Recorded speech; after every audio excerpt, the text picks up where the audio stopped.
तो गाइस यार, इससे पहले कि हम लोग ने फुटबॉल डेली एपिसोड की थीम में उस तरीके से बात करना है, आई थिंक इस न्यूज़ को एपिसोड से पहले ही डिस्कस करते हैं। तो मेरे को लगता है कि यार आप में से काफ़ी लोगों ने इस न्यूज़ को सुन लिया होगा या फिर पढ़ लिया होगा, लेकिन जिन्होंने नहीं सुना तो भाई क्रिस्टियानो रोनाल्डो ने अपने इंस्टाग्राम, अपने सोशल मीडिया हैंडल्स के थ्रू हमारे साथ ये चीज़ शेयर करी है कि वन ऑफ द जो ट्विंस थे उसमें से वन ऑफ द बेबी, जो बेबी बॉय है, हैज़ पास्ड अवे। मतलब मैंने सुबह सुबह न्यूज़ पढ़ी ना भाई, इतना मूड ख़राब हुआ ना, I feel so disappointing and it was really heart breaking. मतलब क्या ही फील कर रहा होगा रोनाल्डो, और not just Ronaldo, it's like the whole family. चाहे जॉर्जिनिया की बात करें, चाहे Ronaldo's mother, Ronaldo's whole family, उस फैमिली पे लाइक सीरियसली क्या बीत रही होगी, we can not imagine, we can not understand. हम बस प्रे कर सकते हैं कि जस्ट रोनाल्डो ने अपने उस पैराग्राफ में एक चीज़ लिखी भी थी कि इस पॉइंट ऑफ टाइम पे कुछ भी चीज़ अच्छी नहीं लग रही, सिर्फ इस चीज़ के कि एक गर्ल बेबी हमने यहाँ पर वेलकम कर रहे हैं। तो समझ रहे हो ना, मतलब कितना ज़्यादा अजीब होगा, कितना ज़्यादा डिसहार्टनिंग होगा। बट वट एवर, हम बस अपनी तरफ से भाई यही कोशिश और यही होप करते हैं कि भाई रोनाल्डो और पूरी फैमिली जल्दी से जल्दी वापस बैक टू नॉर्मलसी पे आए and wish them get well soon mentally. Hey guys, it's Divyansh, welcome back to another episode of football daily. और आज की इस एपिसोड में जो पहली अपडेट है ना, वो आती है यार हमारे बड़े भैया से। और एक दो दिन पहले ना एक रिपोर्ट आती है और काफ़ी रिलायबल रिपोर्ट थी, और उसमें बताया गया था कि जब last year Cristiano Ronaldo Juventus ने एक प्रिंसिपल एग्रीमेंट हो गया था एग्री कि ठीक है अब यहाँ पर रोनाल्डो यूवेंटस को छोड़ रहा है और एक नए चैप्टर की तरफ मूव ऑन कर रहा है। तो उस टाइम पे सिर्फ यूनाइटेड और सिटी एक ऐसी टीम्स नहीं थी जो कि इंटरेस्टेड थी, बल्कि रियल मैड्रिड भी उस टाइम इंटरेस्टेड थी। उस पॉइंट ऑफ टाइम पे रिपोर्ट में ये बताया गया कि वहां पर जो रियल मैड्रिड की जो ट्रांसफर स्ट्रैटेजिक टीम थी और जो बोर्ड था, वो ये मतलब मोटे मोटे तौर पे ब्लूप्रिंट और खाका तैयार भी हो चुका था कि रोनाल्डो को वापस से भाई अपने घर, रियल मैड्रिड वाले घर में कैसे लेके आया जाए। लेकिन तब यहाँ पर उस टाइम पे जो नए मैनेजर बने थे कार्लो एंसेलोटी और फ्लोरेंटिनो पेरेज ने इस आइडिया को रिजेक्ट कर दिया था। सबसे पहले बात करते हैं कि ये चीज़ होने क्यों वाली थी। अकॉर्डिंग टू रिपोर्ट यहाँ पर ये चीज़ इसलिए होती थी कि उस पॉइंट ऑफ टाइम पे किलियन एम्बाप्पे की deal from PSG to Real Madrid बहुत ज़्यादा टफ लग रही थी रियल मैड्रिड को, और उसके लिए जो पैसा भी था वो कम से कम 200-250 मिलियन देना पड़ता, और पीएसजी के साथ जो रिलेशन थे वो बिगड़ते जा रहे थे। और ऐसे में उनको लगा कि जो सडन अवेलेबिलिटी हुई है क्रिस्टियानो रोनाल्डो की, इसको हमको टैप इन करना चाहिए, इस अपॉर्चुनिटी को हमको यहाँ पर ज़रूर एक तरीके से न्यूट्रलाइज करना चाहिए। अब यहाँ पर ये चीज़ हुई भी इसलिए नहीं। अब मैं देखता हूँ क्या, आई थिंक इसको ना इस पॉइंट, इस पर्सपेक्टिव से देखें कि कार्लो एंसेलोटी नहीं चाहता था कि रोनाल्डो आए, या फिर फ्लोरेंटिनो पेरेज। मेरे को पता है कि देखो, मैं मानता हूँ कि पेरेज रोनाल्डो के रिगार्डिंग थोड़ा रूड रहा है, बिल्कुल रहा है, और मेरे हिसाब से वो उसकी भोसड़ी, ठीक है, वट एवर इट इज़। लेकिन मैं जब इसको एज अ ब्लूप्रिंट तौर पे देखता हूँ ना, जब मैं पेरेज को एज अ प्रेसिडेंट देखता हूँ, तो मेरे को लगता है कि यहाँ पर ना रियल मैड्रिड का, अगर पेरेज की हम बात करें तो ही वॉज एब्सोल्युटली क्लियर कि उसको किलियन एम्बाप्पे ही चाहिए, और चाहे उसका एम्बाप्पे के लिए 200-250 मिलियन भी देना पड़ जाए ना तो वो देगा। और जो कि हमने देखा भी कि रियल मैड्रिड ने एक्चुअली में 200-225 का ऑफर भी दिया था पीएसजी को फॉर किलियन एम्बाप्पे, और इसी रीजन से कहीं ना कहीं वो यहाँ पर रोनाल्डो को नहीं लेके आना चाह रहे थे। दूसरी चीज़ मेरे को लगता है कि इस रिपोर्ट में नहीं है, बट एक चीज़ मेरे को लगता है कि जो राइज हुआ है ना करीम बेंजेमा का, उसने भी कहीं ना कहीं वो जो था ना कि यार हमारे पास गोल्स नहीं आ रहे, हमारे पास गोल स्कोरर चाहिए, हमको रोनाल्डो की बहुत ज़्यादा ज़रूरत है। डेफिनेटली चाहे एक टीम 30-40 गोल भी मार रही हो, उसको तब भी रोनाल्डो की ज़रूरत होगी मेरे हिसाब से, किसी ना किसी एक तरीके से, चाहे वो मेंटालिटी रीजन हो। ऑफकोर्स चाहे यूवेंटस की बात करें, रोनाल्डो से पहले कोई तो गोल स्कोर कर ही रहा होगा, यूनाइटेड की बात करें कोई तो गोल स्कोर कर ही रहा होगा, लेकिन आई थिंक रियल मैड्रिड की बात करें तो जिस तरीके से बेंजेमा ने सिंगल हैंडेडली कैरी फॉरवर्ड किया है, ईडन हज़ार्ड फ्लॉप किया, गैरेथ बेल का अपने आप में सागा था, बहुत सारे प्लेयर्स के बीच में से जब बेंजेमा निकला ना, तो आई थिंक मैड्रिड ने सोचा कि नहीं, इस चीज़ को हम लोग इस पॉइंट ऑफ टाइम पे डिस्टर्ब नहीं करेंगे। उनको पता था कि रोनाल्डो अगर आएगा भी तो यहाँ 1 या 2 साल यहाँ रहेगा, तो उसके सामने हम बेंजेमा को जो आने वाले शायद से 3 या 4 साल हम देख रहे हैं कि मैड्रिड में अच्छे से परफॉर्म कर सकता है, उसको हम यहाँ पर डिस्टर्ब नहीं करेंगे। और मोर सो ये दिख भी रहा है कि उनका जो ये बेट है वो काफ़ी ज़्यादा सही भी चला। लेकिन इसी के साथ यार बात करते हैं अपनी नेक्स्ट अपडेट की, और वो आती है यहाँ पर अर्लिंग ब्राउट हालांड से। इंटरेस्टिंग है, ज़रूर सुनना ज़रूर। हालांड के रिगार्डिंग यार अब आई थिंक ये चीज़ कंफर्म हम मान सकते हैं कि मैनचेस्टर सिटी हालांड को साइन कर चुकी है, ये मान के चल सकते हैं। मैंने आपको लास्ट अपडेट में, जब लास्ट अपडेट में इस चीज़ पे बात करी थी, तो मैंने आपको बताया था कि 500,000 की सैलरी पे एग्रीड हो चुके हैं। यहाँ पे मिनो रायोला और आल्फिंग हालांड, जो कि हालांड के फादर है, उन्होंने भी यहाँ पर कहीं ना कहीं जो अपना कमीशन है वो सब नेगोशिएशन हो चुका है। यहाँ पर बस एक फाइनल सिग्नेचर की बारी है, कुछ फॉर्मेलिटीज़ की बारी है। मोटे मोटे तौर पे आपको मैं बताऊं, सीधी सीधी बात है कि Haaland to Manchester City is almost done. अब इंटरेस्टिंग पॉइंट पे बात करते हैं। अब एक हाइपोथेटिकल थ्योरी के हिसाब से एक रिपोर्ट आई थी और उसने ये चीज़ कहा कि एक्चुअली में ये चीज़ खुद हालांड का कैंप जानबूझ के करवा रहा है।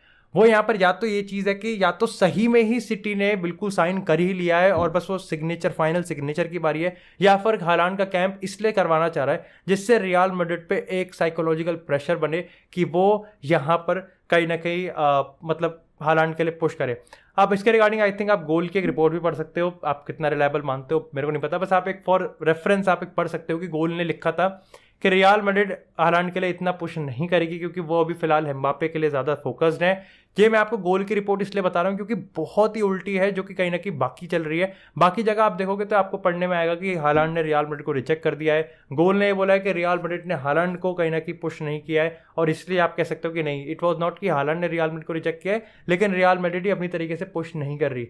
इसके रिगार्डिंग मेरा ओपिनियन यहाँ पर यह है कि yes it is possible. Cristiano Ronaldo का ट्रांसफर याद है ना आपको, तो ऐसा नहीं है कि पॉसिबल नहीं हो सकता, लेकिन इस पॉइंट ऑफ टाइम पे मेरे को लगता है कि शायद से यस रियल मैड्रिड उतने हार्ड तरीके से अब पुश नहीं कर रही जितने हार्ड तरीके से कहीं ना कहीं ये चीज़ शुरू हुई थी। और ऐसे में मेरे को लगता है कि मैनचेस्टर सिटी का जो रास्ता है ना वो बहुत ज़्यादा मतलब बिल्कुल क्लियर रास्ता है। जैसे हैरी मैग्वायर डिफेंडिंग करता है ना, तो जब अटैकर को लगता है कि रास्ता बिल्कुल क्लियर है, कोई नहीं है, ऐसे मेरे को लगता है कि सिटी के लिए हालांड वाला जो रास्ता है ना वो अब बिल्कुल साफ हो चुका है। यहाँ पर रियल मैड्रिड के रिगार्डिंग एक भी रीज़न है जो बेंजिमा वाला मैंने आपको बताया, रोनाल्डो के रिगार्डिंग, वही मैं हालांड पे भी ओवरलैप कर सकता हूँ। दूसरी चीज़ यहाँ पर इंटरेस्टिंग पॉइंट ये आता है कि अब दोनों चीज़ आप ध्यान से समझना कि मिनो रायोला इस वीकेंड पे मैनचेस्टर में होने वाले हैं, यानी कि वो काम कर रहे हैं दो, एक होगा यूनाइटेड में और एक होगा सिटी में। सिटी के रिगार्डिंग यहाँ पर ये बताया गया कि हाल ही में जो लेटेस्ट मीटिंग हुई थी सिटी और मिनो रायोला के बीच, वहाँ पर मिनो रायोला ने एक्चुअली में पोग्बा को पिच किया है for Manchester city.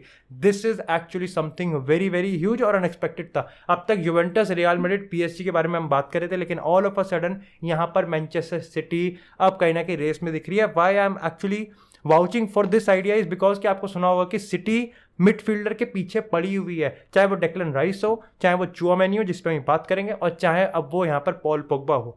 Interestingly Paul Pogba खेलने के लिए तैयार है फॉर मैनचेस्टर सिटी। अभी के रिपोर्ट्स के हिसाब से yes, Paul Pogba is actually ready to play for even Manchester City. और ये चीज़ बहुत ज़्यादा बवाल होगा। ये चीज़ बवाल इसलिए भी होगा क्योंकि अगर हम यूनाइटेड की बात करें कि मिनो रायोला यूनाइटेड में काम करने क्या जा रहा है, वो ये है कि फाइनली मिनो रायोला आई थिंक वो मैसेज दे देगा यूनाइटेड को कि क्या पॉल पोग्बा यहाँ पर कॉन्ट्रैक्ट रिन्यू करेगा या नहीं करेगा, जो कि मेरे को लगता है कि 90% वो मना ही करके आएगा वहाँ पर कि नहीं भाई पोग्बा यहाँ पर अब रिन्यू नहीं करेगा। क्योंकि अभी रिसेंटली एक लड़ाई भी हुई थी जहाँ पर आपको याद होगा पोग्बा को बू किया गया था, काफ़ी ज़्यादा बू किया गया था। उस पॉइंट ऑफ टाइम पर मैंने ये चीज़ कही भी थी कि मेरे को लगता है कि यार यहाँ पर बू करना थोड़े हद तक कहीं ना कहीं ख़राब है, क्योंकि आप देखो कि आप बू जस्टिफाइड अगर आप कर रहे हो तो आप कर सकते हो कि ठीक है आपका पोग्बा कि पोग्बा आपका चला ही नहीं कभी, पोग्बा की लॉयल्टी पे आप सवाल खड़े कर सकते हो, पोग्बा के प्लेइंग फॉर यूनाइटेड कन्विक्शन पे आप सवाल खड़ा कर सकते हो, लेकिन पोग्बा को आप बू कर रहे हो इसलिए कि वो worst player on the pitch था, दैट डजंट सीन। यहाँ पर लड़ाई इसलिए भी हुई थी कि पोग्बा ने डैरेन फ्लेचर और मैग्वायर दोनों से कहीं ना कहीं क्वेश्चनिंग करी है कितनी रिलायबल है कितनी नहीं, आई कैन नॉट से, लेकिन लेट्स अज्यूम के ठीक भी होगा कि जब मेरे को बू किया जा रहा तो मेरे को सपोर्ट क्यों नहीं दिया जाता। And to be very very honest मैं इस चीज़ से थोड़ा सा एग्री कर दूंगा, क्योंकि देखो आप बू कितना ही कर रहे हो, लेकिन I think as a captain it's your duty कि आपका प्लेयर आपका टीममेट अगर बू हो रहा है ना तो आप उसको जाकर डिफेंड करोगे, you have to defend him. Maguire तो चूतड़ भोसड़ी का है भाई,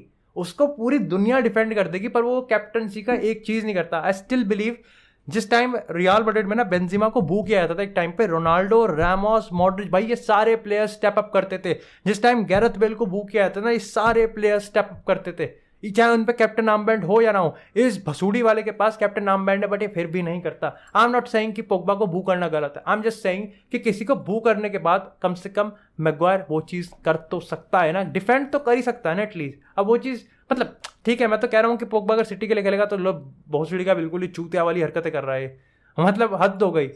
एक 5 साल तो यूनाइटेड में रहा है, तो इंटरव्यूज दे रहा है बकवास के, ठीक है, तेरे को बू किया जा रहा है, तू ट्रॉफीज के लिए मर रहा है कि ट्रॉफी, तो भाई तू अकेला थोड़ी है यूनाइटेड में, कितने हम फैंस नहीं है कि यूनाइटेड के प्लेयर्स नहीं है, रोनाल्डो वहां पर है, तू यूनाइटेड के सामने, तू रोनाल्डो के सामने कह रहा है कि भाई मेरे को ट्रॉफीज जीतने से। आई can understand, I can appreciate your passion for भाई ठीक है हमें ट्रॉफी जीतना है, लेकिन तू फिर सिटी जा रहा है, तू बिल्कुल ही डायरेक्ट राइवल के पास जा रहा है।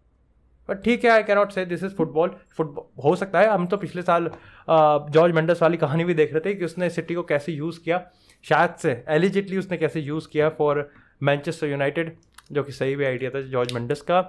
हम देखते आ रहे हैं, लेकिन कहीं ना कहीं मेरे को लगता नहीं है कि मैनचेस्टर यूनाइटेड के फैंस इसको बहुत अच्छी तरीके से रिसीव करेंगे in case of Paul Pogba. Ronaldo में तो खैर मेरे को लगता है कि रोनाल्डो में यूनाइटेड की गाली ज़्यादा पड़ती, क्योंकि अवेलेबल है, और रोनाल्डो को ले अगर यूनाइटेड नहीं जाएगी तो ऑफकोर्स ग्लेजर्स की तो माँ बहन एक हो जाएगी। और ऑफकोर्स जैसे यूनाइटेड ने एक बार कॉल किया तो रोनाल्डो ने सिटी को एक बार भी भाव नहीं दिया। यहाँ पर उल्टा मामला बहुत उल्टा हो जाएगा, मतलब सीरियसली बहुत ज़्यादा उल्टा हो जाएगा। लेकिन इसी के साथ यार अब बात करते हैं यहाँ पर मैनचेस्टर यूनाइटेड की ट्रांसफर न्यूज़ से। अब यार ये तो हमको देखो पता है कि पॉल पोग्बा के रिगार्डिंग हमको रिप्लेसमेंट चाहिए। एरिक टेन हैग के सामने हमको 2 मिडफील्डर अच्छे से ला के देने पड़ेंगे अगर फाइनली ये जो रिबिल्ड चिल्ला रहे ना हमें करना है। ऐसे में कहीं ना कहीं शायद से हमने वो रिप्लेसमेंट ढूंढ लिया है, और वो है यहाँ पर सर्ज मिलिनकोविच-साविच। लेकिन इंटरेस्टिंग पॉइंट ये है कि अब इस रेस में शायद से यूरोपियन होता है कि नीलामी हो सकती है यहाँ पे, शायद से एक बैटल रेस, बिडिंग रेस हो सकती है फॉर मिलिनकोविच-साविच। क्योंकि पहली चीज़, प्लेयर को खरीदने में कोई दिक्कत नहीं है, लाजियो इज़ वेरी इंटरेस्टेड कि वो इस प्लेयर पे कैश इन कर सकती है। साविच इसकी प्रोफाइल बहुत अच्छी है, he is very good player. दूसरी चीज़ ये है कि देखो सीधी सी बात है, PSG इंटरेस्टेड है और वो इसका प्राइस बढ़ाएगी। पहले ही यहाँ पर जो लाजियो है वो 70-80 मिलियन मांगने के फिराक में घूम रहा है, और ऐसे में यूनाइटेड जाएगी, मेरे को लगता है यूनाइटेड 70 भी जाएगी। I highly doubt it. इसी के साथ मेरे को लगता है कि अगर हम 70 की बात कर रहे हैं ना, let's talk about a player जिसके पीछे यूनाइटेड जानी चाहिए। मतलब अगर जाएगी मैं तब भी खुश हूँगा, नहीं भी जाएगी मैं तब भी खुश हूँगा, क्योंकि वो जाए नहीं जाए वो मेरे को लगता है मैड्रिड तो जाएगी, और वो है यहाँ पर ऑरेलियन चुआमेनी। अब चुआमेनी के हिसाब से ना देखो यार, सिस्टम यहाँ पर ये बन रहा है कि काफ़ी ज़्यादा रिपोर्ट्स आ रही है पिछले 2-3 दिन में कि चुआमेनी प्रीमियर लीग मूव के चक्कर में है, और ऐसे में यहाँ पर वो मूव यूनाइटेड हो सकता है। लेकिन इस पॉइंट ऑफ टाइम पे एक्चुअली में वो अभी मैनचेस्टर सिटी है। मैनचेस्टर सिटी बहुत ज़्यादा पागल है एक मिडफील्डर को साइन करने पे, और एट ऑल कॉस्ट। ये पोग्बा वाली तो मैं कहूँगा कि अभी प्रिलिमिनरी टॉक्स हैं, पोग्बा वाली अभी बहुत ही प्रीमेच्योर रिपोर्ट है। लेकिन इस पॉइंट ऑफ टाइम पे ये चुआमेनी वाली रिपोर्ट है बहुत ज़्यादा सॉलिड है, और मेरे को ये चीज़ समझ में नहीं आ रही। ये रिपोर्ट्स में भी आ रहा था कि एरिक टेन हैग को चुआमेनी चाहिए। अगर चाहिए तो यूनाइटेड जा क्यों नहीं रही? I think they should actually get into the race. देखो मैंने हमेशा से कहा है कि रेस में जीतना ना जीतना, ऑफकोर्स अगर यूनाइटेड रेस में है तो रेस में फिर मैड्रिड भी है ना, तो मैड्रिड भी साइन अपनी कंप्लीट करने की ज़रूर कोशिश करेगी। और मैड्रिड आज से नहीं, मैड्रिड पिछले 2-3 महीने से चुआमेनी के साथ एक कॉन्ट्रैक्ट, मतलब एक कॉन्ट्रैक्ट को लेकर लिंक में है। बस फर्क इतना है कि 55-60 मिलियन देने के फिराक में अभी है नहीं रियल मैड्रिड। लेकिन इस पॉइंट ऑफ टाइम पे सिटी भी सिटी भी इस समय रेस में है, चेल्सी भी रेस में है, चेल्सी भी चुआमेनी की रेस में है। यहाँ पर बार्सिलोना नहीं आई थी रेस में, लेकिन डेफिनेटली यहाँ पर PSG भी रेस में है। और अब मैं चाहता हूँ कि यहाँ पर यूनाइटेड भी रेस में जाए, क्योंकि वाई नॉट। उसके अगर आप टॉप 5 यूरोपियन लीग के स्टैट्स देखोगे, चुम्बेश्वरी परफॉर्मेंस वाले स्टैट्स हैं। और अगर 70 मतलब आप साविच को लेके आ रहे हो, I can understand why you are going to go for Savic, but मैं ये कह रहा हूँ कि 2 midfielder, like go for Ruben Neves and go for Tchouameni. आप बुबुकर कमारा को लेके आ जाओ, फिर आप यहाँ पे चुआमेनी को लेके, मतलब यू नीड 2 सेंट्रल मिडफील्डर्स। आपको सेंट्रल मिडफील्डर्स चाहिए किसी भी कीमत पे। एंड अगर आप पैसा खर्च ही कर रहे हो तो rather than spending 130 million on Declan rice, आप कम से कम ये तो कर सकते हो। मतलब फिर वही वाली बात हो जाएगी ना कि आपने 80+80 में मैगवायर ले लिया और फिर 50 में बिसाका ले लिया, फिर कह रहे हो कि अरे भाई हमने तो 130 मिलियन में डिफेंस ले लिया। क्या करा है डिफेंस का 130 मिलियन का? कोई 30 मिलियन देने को राजी नहीं है उनके लिए, दोनों के लिए। तुम वैसे एक मेरा तुम्हारे से सवाल है, तुम सही बताओ तुम्हारे हिसाब से मैगवायर की मार्केट रेट क्या होनी चाहिए? Do let me know in the comment section. बाकी that's it for this episode guys. I hope आपको एपिसोड पसंद आया। एपिसोड को लाइक करें, चैनल को सब्सक्राइब करें। आपको इसी तरह फुटबॉल से रिलेटेड एक्सक्लूसिव कंटेंट चैनल पे मिलता रहेगा। तब तक के लिए stay tune, stay safe, and I will see you in the next episode.